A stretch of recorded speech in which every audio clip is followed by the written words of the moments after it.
Awesome. Thanks so much for that kind introduction. Thank you, Bayer, again, for having us speak to the members. My name is Hoong Phang. I am a registered physiotherapist. I am a managing director and a business partner at Propel Physiotherapy. I think from my presentations last year, we had a lot of questions near the end, and I'm just reminding people, if you do have questions, you can type them in or save them till the end. That would be great. I am a terrible multitasker. So sometimes I have trouble kind of like attending to a bunch of things at once. I'm focused in on the presentation. I'll just focus in on the presentation. And thanks everyone for coming out and spending some time together. So what do we do at Propel? Well, we provide physical rehabilitation for catastrophic neurological and complex orthopedic injuries. There's a host and a list of services there that you can see. Myself, as a registered physiotherapist, we provide physiotherapy treatment. There's kinesiology and exercise, massage therapy, group-based mindfulness, yoga therapy, pelvic floor and pediatric physiotherapy. We're also very popular in the home-based field, where we will travel to someone's home and provide therapy sessions, both physiotherapy and exercise, in addition to meeting people at the pool for aqua therapy, if appropriate. We also have a good handle on some advanced technology that we introduced to some of our clients, similar to the Kyogo or the Pons products. So that's just a little bit about us and the services that we offer. But for today, we're focusing in on brain injury, physiotherapy, exercise, and beyond. And I always call it a complex relationship between the brain and the body. I think we all understand how important the brain is, right? And how, after an injury, it can affect certain aspects of the body. And we try to heal our brain and do therapies to not only address that relationship from brain to body, but also using a multidisciplinary kind of approach to target certain areas of the brain. From our perspective, we're focused on the physical and how the neurological and physical aspects of the brain tie into traumatic brain injury. But I also pose the question to my clients, like, if your brain can influence your body, do you think your body can influence your brain and how it heals and how it recovers from a traumatic brain injury? And hopefully during this presentation, we get a glimpse of how physiotherapy, exercise, movement, and physical activity can actually work the other way, where you're doing all these good things physically, and how it can positively influence your brain. All right, so some goals for today. We want to discuss some common physical and neurological issues that arise after a TBI and determine how exercise, physical activity, or physiotherapy can help. We want to make sure we outline the importance of physiotherapy and exercise after a brain injury. We're going to go over, like, what are the barriers that arise when we're experiencing these signs and symptoms, and what are some strategies that your physiotherapist or person in charge of your physical rehabilitation will implement with you. Last but not least, the most important, we get this question a lot with our clients who have suffered a traumatic brain injury. It's, I want to get back into movement and exercising. I know it's good for me, but what is a safe dosage? What do you recommend? And in general, like, should I be doing this? And can I be doing this? We'll uncover some of those facts later on in this presentation. So here's a list of some of the symptomology and signs one may experience after traumatic brain injury. The list is much more extensive than this, but some of these highlighted points are a little bit more pertinent to physical therapy and exercise, and how our industry and how our profession helps people with that. So a lot of our clients do report headaches or pain or ongoing soreness in their body, oftentimes reporting some balance dysfunction, dizziness, feeling not so steady with their gait or walking, decreased general mobility or increased immobility. That really affects their day-to-day movement. So even things like transferring from seat to seat, or getting to the washroom, or going up a set of stairs might be really difficult. We do have a lot of reports of people saying, I feel less strong and I don't feel as as if I have the same stamina, right? Or maybe it's worded in a different way. I feel more fatigued throughout the day, and it might not be anything that I'm doing. It might be a cognitive overload that kind of fatigues me throughout the day. And obviously emotional dysregulation. Although we're not the professionals to speak to that directly, it does influence how we provide treatment to our clients, and how some clients can benefit more from certain strategies that we will implement from a physical therapy standpoint.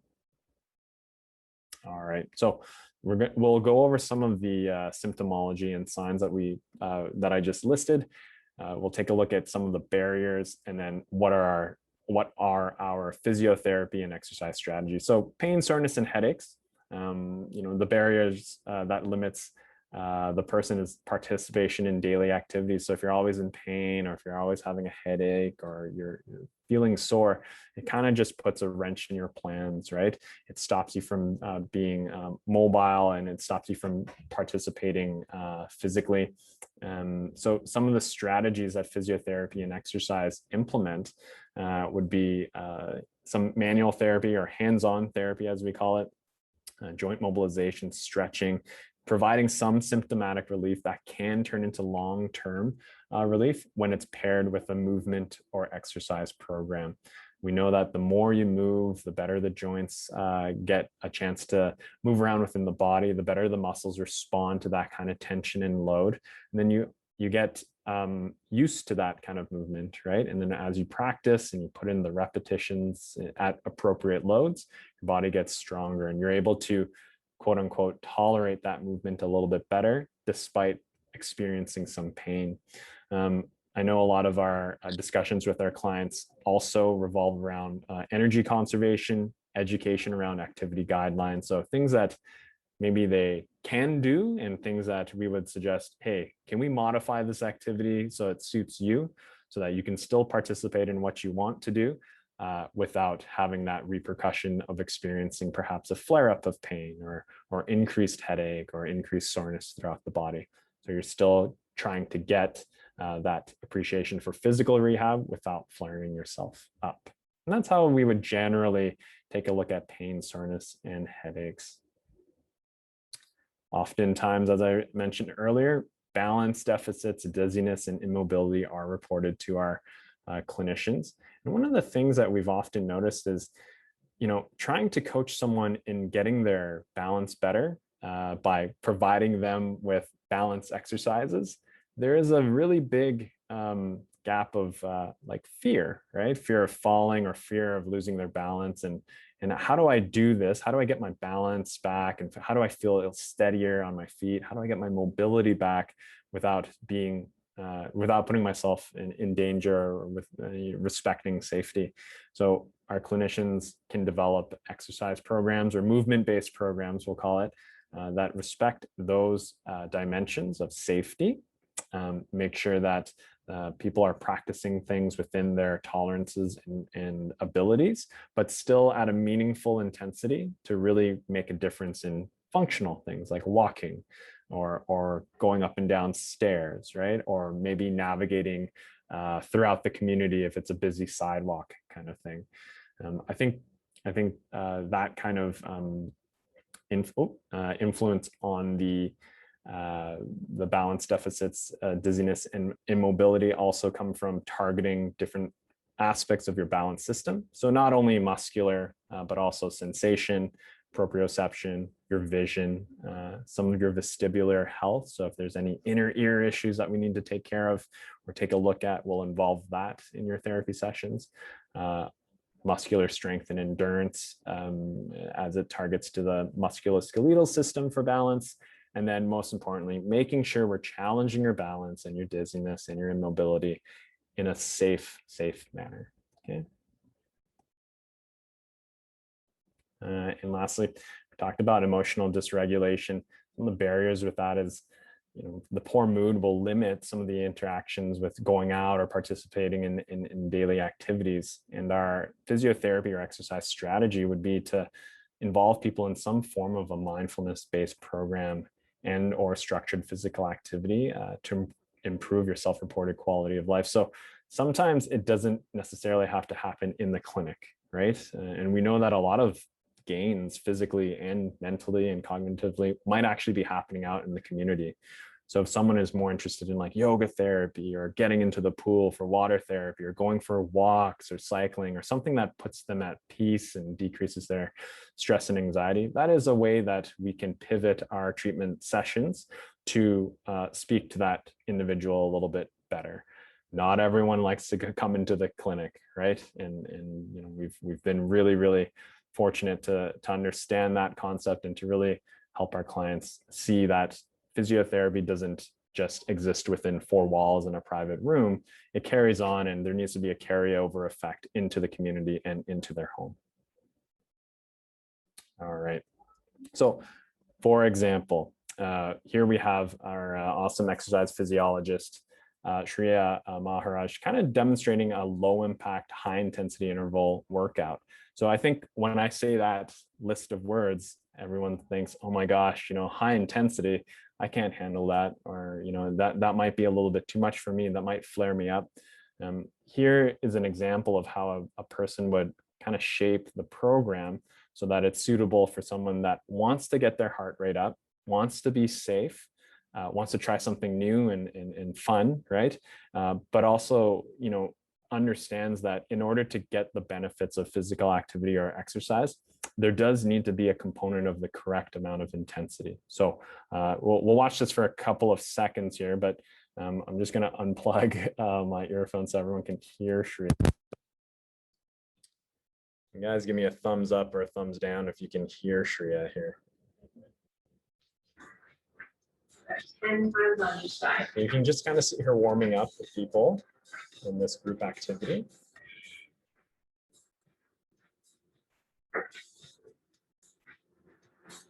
And do one more restart. Doing some high knees. So next we're going to go to build bum kicks with gentle movement in between. And you'll notice she kind of pairs it with, you know, you're close to a wall, close to a chair on grippy floor, making sure your balance is accounted for. We'll give it a couple more seconds here. I believe she involves the upper extremity as well. And while you're doing this, you are getting your heart rate up, burning calories, and you're getting the benefits of exercise and or physical movement in a planned way. As big as you can, stepping from one side to the other.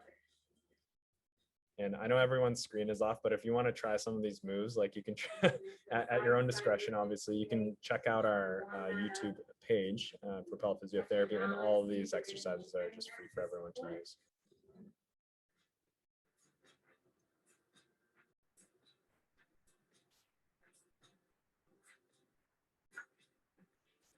One more.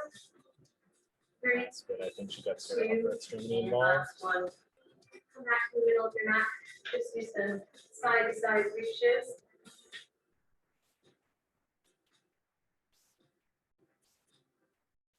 What's nice about kind of combining these movements is you get the ability to, you know, get up on your feet and move around to the best of your abilities, but also, you know, without really knowing it, your heart rate kind of creeps up on you in a safe and steady manner, right? So you're safe, you're exercising or moving at a good intensity, and you're getting the job done. Oh, sorry. All right. So I think it's important to know, like, exercise improves the brain health, but how? How does that improve brain health? And how do we make sure that, you know, what we're doing physically is promoting what's going on in the skull, right? So exercise increases blood flow to the brain. It promotes the growth of new blood cells and triggers several important neurotransmitters. So these are the communicators in our brain and the communicators in between synapses, the smallest cells in our central nervous system and in our peripheral nervous system, but mainly speaking to the central nervous system here. So I think we've heard of serotonin addressing mood, emotions, appetite, and digestion. Dopamine, mainly for movement, memory, and stimulating that reward and motivation feedback. And that's why a lot of the time people who are in a nice routine of movement, exercise, physical activity, they kind of stick to it because there is something intrinsically motivating about that feeling that you get from it. Glutamate as a neurotransmitter, it's important in brain development, helps with learning and memory. And it is the most abundant neurotransmitter in the vertebrate nervous system. And GABA, this is the inhibitory neurotransmitter. And this is important for that, signals that help to block out some of the fear, anxiety, and stress associated with daily life. Also associated with just, maybe trying something new and exploring your recovery. So moving our muscles, just remember, produces proteins that travel through the bloodstream and into the brain. They affect some of our higher thought processes. A couple of these proteins include IGF-1, VEGF, and BDNF as well. So all of these things not only help us with our general health when we exercise and become more physically active, they can help with blood sugar levels. They can help with improving the internal kind of like organ health and the tissues there. So vascular and lymphatic systems, in addition to stimulating what is necessary for neuron growth in the brain. So when you exercise and move at a high enough intensity, not only are you getting your muscles and your joints and your blood pumping and your blood flowing and your heart rate up and you're sweating, you're also indirectly making your brain think, right? It's got to think about all these new movements that you're doing. And it's also got to kind of learn these new tasks that maybe your therapist or your exercise person is guiding you through. And that in itself is stimulating brain growth. So this is just a nice infographic that summarizes how exercise improves brain health. And we kind of, in the previous slide, we talked about like how it's addressing neurotransmitters and how it's addressing some of the proteins that float through our body. Here, we can see the effects of it, right? So I think many of us can speak to an experience where they've had maybe a tougher exercise session, maybe a really long walk, you were sweating, it was a little bit difficult, but at the end, you kind of have this relaxation response. You have this release of feel-good chemicals. And that's entirely true for people living with brain injury as well. We just need to make sure we taper that intensity for that person appropriately. We see that after a good amount of exercise at the appropriate intensity, we can have improved cognition and mental acuity. So that's like mental sharpness. And we see that exercise and regular physical activity, it pretty much combats the most known diseases, both physical and mental. So that includes heart disease, stroke, diabetes, depression, anxiety, and even cancer. From a really concrete standpoint, we see that if you exercise more and you're more physically active, sure, you have improved physical endurance and general musculoskeletal fitness and cardiovascular fitness. It's a great way to control your weight and improve your sleep. It also improves sexual dysfunction by having circulating hormone levels throughout the body and improving just general blood circulation. And not surprisingly, after doing a bunch of research, exercise is our first line of defense for chronic or persistent pain. So I think if we, at the end of the presentation, if we did a quick poll on who experiences consistent pain or chronic pain, we would find a handful of people that do experience that. And if we were to enroll people into like a regular movement-based program or physical activity program, or call it an exercise program, if you will, we will start to see that self-reported pain drop. Nothing else has changed in their treatment intervention except regular movement. Oh, and that just plays off the last couple of slides of neurogenesis. The more you exercise and more physical activity you do, we create more of these neuron sprouts and more connections in the brain.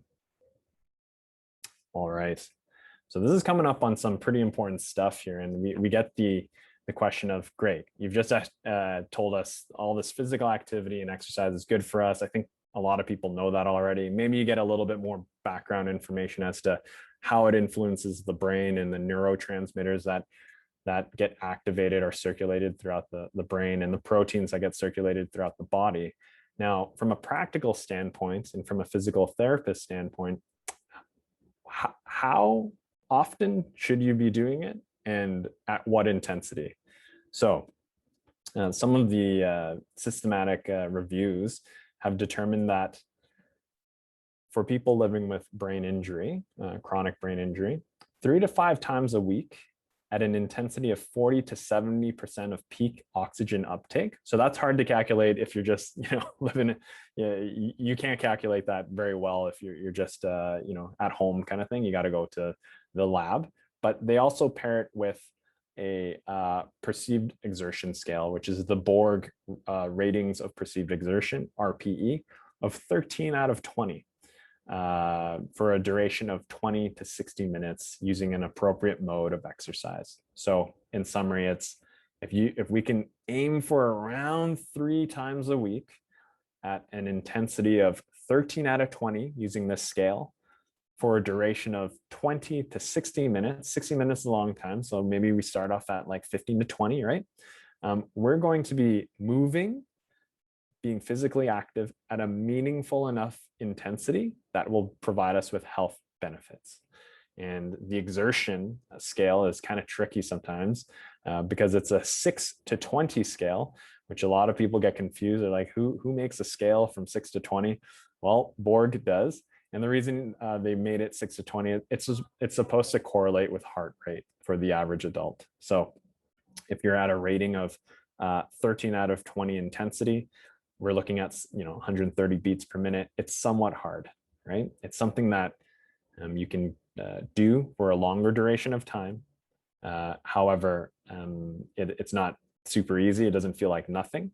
And when we do like the walk and talk test, people are doing like maybe 3 or 4 words out of their mouth before they have to take another breath to catch air before they go on, right? So I find that interesting that there's a little bit of guidance to the intensity that we can be using to help ourselves. So here's another kind of interesting mind to muscle connection exercise series with Shreya. She's going to demonstrate a couple of movements and screens are off. That's all good. If you want to kind of like join along and follow along, please do so at your own safety and discretion. But if you just want to observe, that's totally cool too. Again, these are available for you on YouTube and they're totally free.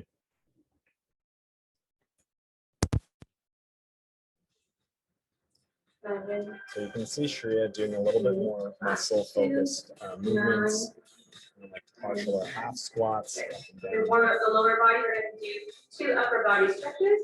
Down the arms out to the side. Big circle. Mobility work for the shoulder blades and shoulder joint.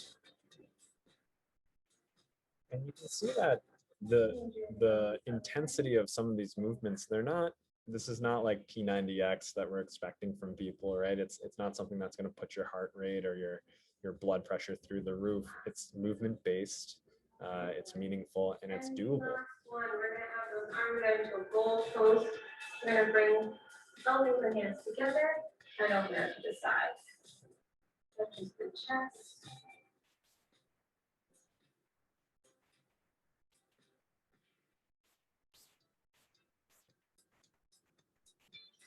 One more movement to show us. Last 2. And last 1. All right, before we get into our strength exercises, we're going to warm up a posture just a little bit more. So we're going to start with upper body posture. We're going to grab a band. We're going to wrap the ends around each hand until it's about shoulder width apart, maybe a little bit wider.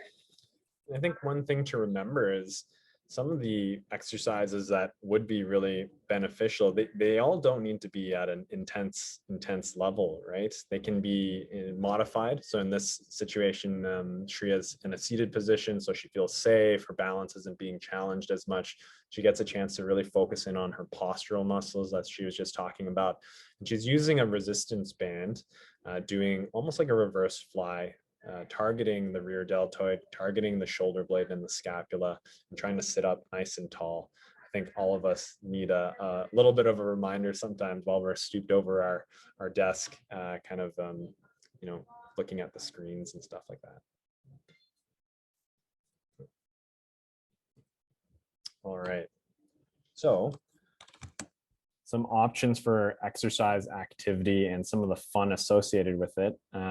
Your exercise and or physical activity, sometimes people don't like that structured approach like Shreya is doing, or like I would like to do if we were to go to a gym.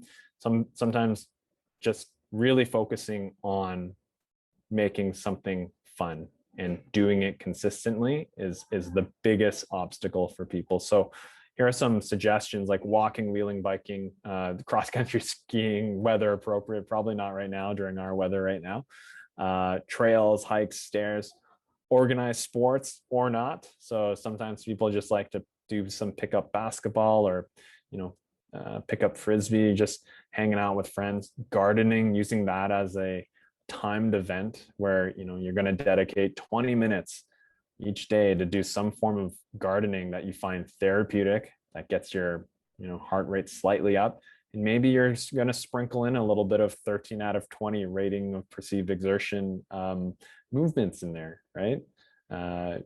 Again, the classic gym, cardio, and resistance training. Zumba, yoga, or dance classes are really great too. It's a fun way to interact with people, and it's a fun way to kind of see like how your body moves, right? Many studios that we recommend our clients go to, with permission of the client, of course, we will give the head instructor or lead instructor just a little bit of background on why we're choosing this dance studio and like why we're trying to work on our balance using dance. And then they will make modifications and adaptations for our client. And that in itself is already bridging the gap of, would I do this movement consistently? Yes, because I find it fun. And am I doing it enough and at an intensity that's high enough to get meaningful changes to my body and to my brain? And the answer would be yes. And then there are, if the pandemic has shown us anything, it's virtual classes are still alive, and be on the look for some complimentary sessions. So Shreya doing the Fridays with Bayer on her complimentary exercise sessions. Definitely check that out. That's something that would be really, really beneficial and fun to kind of be part of. I make a note here of setting a timer and treat whatever fun activity you have as a disciplined part of your daily routine to try to achieve that dosage. That would be really, really meaningful. Oh, sorry. All right. So in summary, when we take some of the clinical application and some of the research that's been done, we compile it and we kind of create this Propel's guideline for people living with brain injury on what type of exercise intensity we should do. Number one most important thing, find something you like to do, something that's salient. And even if it looks super cool and it's all the rave right now, but you really don't like it or you really don't gravitate to it, I would highly recommend you telling your therapist or you telling your trainer that's just not the thing for you. This old saying is pretty important. It's pertaining to exercise and physical activity, and it goes like, some is good, more is better, and a lot is hard to come by. So if we can respect that one sentence and really just celebrate the fact that we're able to do sometimes, more on lesser times, and a lot is our goal, I think we'll be really happy with kind of our outlook and our outcomes. And as I mentioned earlier, roughly 3 times a week, 20 to 40-minute sessions. I think it said 60 in the literature recommendations, but we recommend up to 40. And if you can do 60, that's great. Moderate intensity, right? That 13 out of 20. And most importantly, keep it fun and simple. Work towards success and consistency. So if you're able to consistently do this task or do this movement-based program or exercise, and it's you've committed to after dinner every night, I'm going to go for a stroll with a loved one or with a friend or whatever, We're gonna challenge ourselves to make sure that we keep our pace up at that 13 out of 20 marker, where it's somewhat hard. You will find success in that as well, and meaningful changes to your body and your brain. Oh, that's just a reminder for Shreya's workshops for Fridays in June. And I just have a short clip to share with what happens when you start exercising. So we'll take a show of hands later, but if there's a, if we're all kind of just starting physical activity, or, restarting it, let's call it, maybe this is a good quick summary of what to expect with your body. Because sometimes if it's your first time really pushing yourself or getting to that meaningful intensity, we can feel perhaps a little bit sore or a little bit uncomfortable or a little bit tired. And these are new sensations that affect even the most seasoned exercisers, or even the most novice exercisers. So let's have a listen, and then I think we'll take some questions in a few minutes.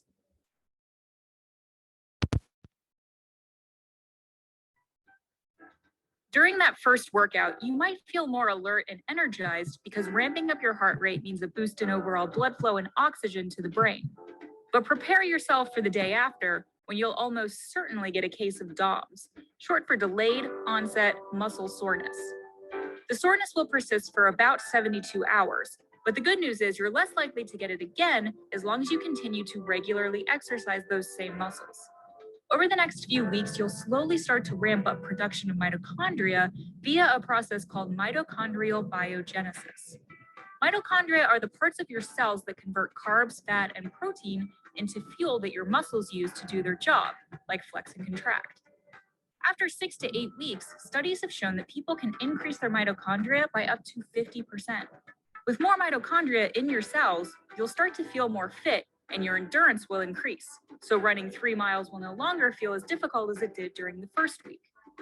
Once you're 6 months in, all of that hard work should finally start to show. If your workouts focus on strength training, you'll notice your muscles begin to take shape. You're also less likely to fall off the workout wagon at this point. Exercise programs often see a 50% dropout rate within the first 6 months, but after that, more people stick with it. Now, if you're more focused on cardio, then by 9 months of regular exercise, you should see about a 25% increase in your VO2 max. VO2 max is often used as a measure of fitness and refers to the rate your body can transport oxygen to your muscles for fuel. Basically, higher VO2 max means you can run faster for longer. So a 25% increase means you can run about 20% further in the same amount of time. After 1 year of regular exercise, your bones will be denser, which reduces your risk of osteoporosis. In fact, researchers have found that regular resistance training, when combined with aerobic exercise, can actually reverse the effects of osteoporosis after 12 months.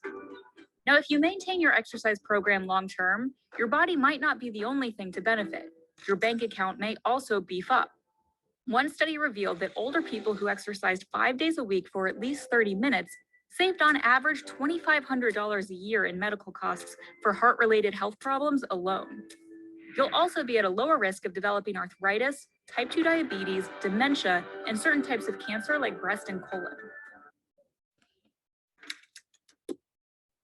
All right. So I think with that's final video, it kind of summarizes, like, if you're starting exercise again or restarting, be prepared to experience a little bit of discomfort just because it's a novel experience. In addition, we like to look at physical activity and exercise as almost the same as like trying to do an investment for yourself, right?